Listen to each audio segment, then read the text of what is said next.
Hello दोस्तों, नमस्कार। मैं हूँ रचना गौड़। मैं आपको सुनाने जा रही हूँ एक सच्ची घटना। आज इस सच्ची घटना के नए एपिसोड में आपका बहुत बहुत स्वागत है। जब एक मज़दूर सुबह से लेकर शाम तक काम करता है तो उसकी मजदूरी मिलती है 500 रुपये। यदि किसी मज़दूर से ये कहा जाए कि तुम्हें कुछ ही घंटे काम करना है और तुम्हें 2000 रुपये मिलेंगे तो वो ये सुनकर तैयार हो जाता है। अब उत्तर प्रदेश का बलिया का एक इलाका है जिसका नाम है मनियर। वहीं पर एक मजदूर से ये कहा जाता है कि मैं तुम्हें 2000 रुपये दूंगा, क्या तुम मेरे साथ चलोगे? वो पूछता है कहाँ चलना है। तभी वो कहता है कि तुम्हारे गांव के और भी लड़के हैं। बस वो ये सुनता है और तैयार हो जाता है। अब एक इंटर कॉलेज में सामूहिक विवाह समारोह चल रहा था। उस विवाह समारोह में 568 दुल्हन आती है और 500 से भी कम रह जाते हैं दूल्हे। जब ऐसी स्थिति बनती है तो करे तो क्या करे। वो जो मजदूर बुलाए गए थे उन मजदूरों को दूल्हों की जगह बैठा दिया जाता है। उसके बाद भी दूल्हे कुछ कम पड़ जाते हैं। वहाँ पर एक मीडिया कर्मी होता है, वो वीडियो बनाता है। तो वहाँ पर दिखाया जाता है जो दुल्हन होती हैं वो स्वयं से अपनी मांग भर रही थी और स्वयं से ही वरमाला डाल रही थी।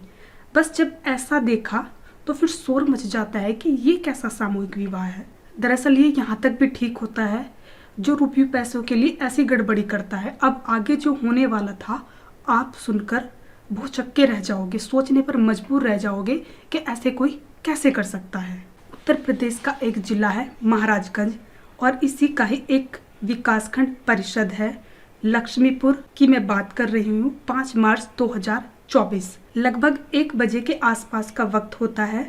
38 जोड़े होते हैं। उत्तर प्रदेश का एक जिला है महाराजगंज और इसी का ही एक विकासखंड परिषद है लक्ष्मीपुर की मैं बात कर रही हूँ।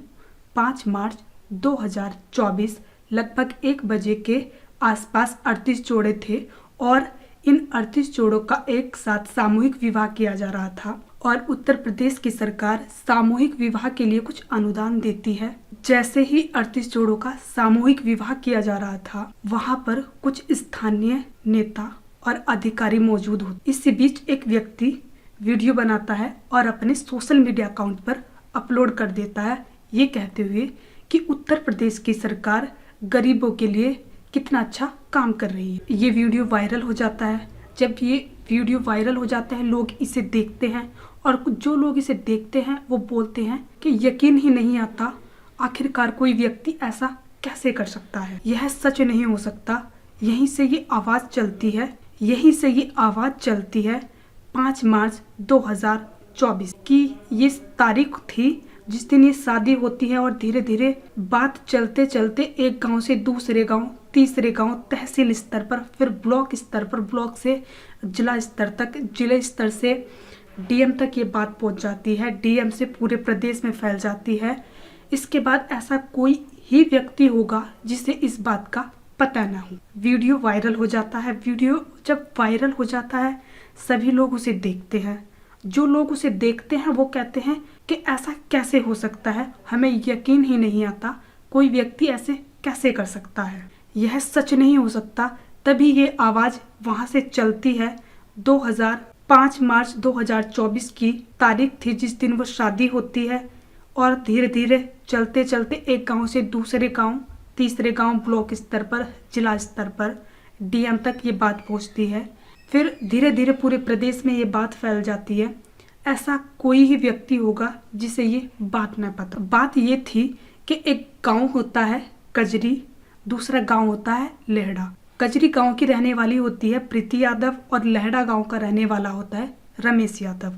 वे दोनों एक दूसरे को पसंद करते हैं और घर वालों की कुछ नामर्जीती शादी हो जाती है। रमेश यादव अपने काम के लिए बाहर चला जाता है।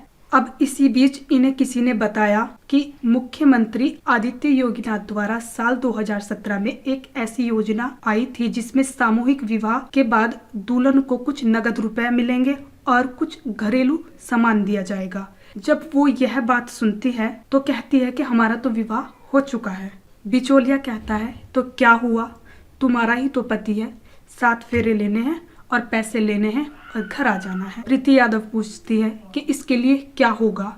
वो बोलता है कि इसके लिए ऑनलाइन आवेदन किया जाएगा। शादीशुदा प्रीति यादव ऑनलाइन आवेदन कर देती है और उधर से उसका पति रमेश यादव भी आवेदन कर देता है। आवेदन की प्रक्रिया हो जाती है। आवेदन की प्रक्रिया होने के बाद कुल मिलाकर एक तारीख दी जाती है 5 मार्च। आवेदन की सारी प्रक्रिया पूरी हो जाती है।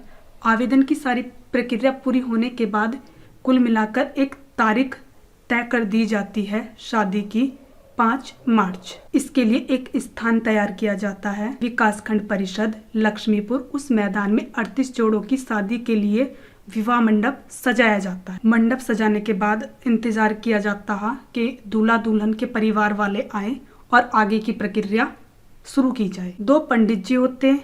एक पंडित जी होते हैं जो कि मंत्र पढ़े, दूसरे पंडित जी होते हैं जो निर्देश दें। सामूहिक विवाह के रूप में कई प्रकार की अड़चन होती है। इसी अड़चन की बात करें तो 1 बज जाता है। प्रीति यादव वहां पर पहुंच जाती है, लेकिन जो उनका पति होता है रमेश यादव, जिससे उनकी दोबारा शादी होने वाली थी, वो वहां पर नहीं पहुंच पाता। ऐसी स्थिति में करे तो क्या करे। बिचौलिया बोलता है, यदि तुमने यहाँ पर शादी न की, जो तुमने आवेदन किया था, जो तुम्हें अनुदान मिलने वाला था, वो नहीं मिल पाए, इसीलिए कुछ करना चाहिए। दूल्हा कहाँ से लाए, इस बात को लेकर थोड़ी समस्या हो जाती है और एक पास में लड़का खड़ा होता है कृष्णा यादव, जो कि लड़की का भाई होता है। वो उसकी बात मान जाता है, कपड़े पहन लेता है, सेहरा भी बांध लेता है और अपनी बहन के बगल में बैठ जाता है। उसी बीच एक व्यक्ति वीडियो बना रहा होता। जब वो वीडियो सोशल मीडिया पर अपलोड हो जाता, उसे लोग देखते हैं तो सब कहते हैं ये तो प्रीति और कृष्णा है, ये दोनों बहन भाई हैं, ये शादी कैसे कर सकते हैं। जब ये देखते हैं तो पूरे उसमें शोर मच जाता है, हड़कंप सा फैल जाता है, बहुत हलचल हो जाती है। अब तमाम तरह के सवाल उठते हैं। अधिकारियों तक ये सूचना पहुंचती है और इसकी जांच पड़ताल होती है। जांच पड़ताल के बाद FIR दर्ज होती है। कुछ लोगों को इसमें गिरफ्तार भी किया जाता है। दोस्तों, मेरी ये कहानी आपको कैसी लगी कमेंट सेक्शन में बताइएगा। दोस्तों, मेरी वीडियो को लाइक कीजिएगा, चैनल को सब्सक्राइब